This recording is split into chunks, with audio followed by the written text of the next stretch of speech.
আওয়ামী লীগ ফিরে আসবে এমন মন্তব্য। দেশে স্বাধীন থেকে না আমার সন্দেহ হচ্ছে।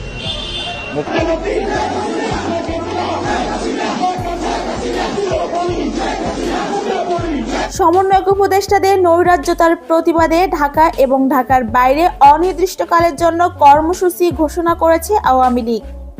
এই কর্মসূচি চলবে আগামী নির্বাচনের আগ পর্যন্ত।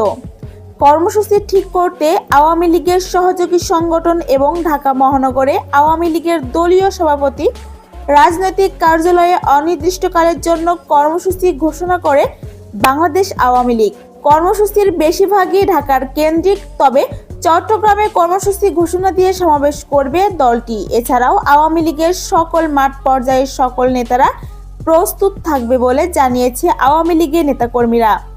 তারা সবসময় সজাগ থাকবে এবং যে কোনো ষড়যন্ত্র রুখে দিয়ে ক্ষমতার পুনরুদ্ধার করতে সর্বদা প্রস্তুত থাকবে বলে জানিয়েছেন আওয়ামী লীগের মাঠ পর্যায়ের নেতাকর্মীরা।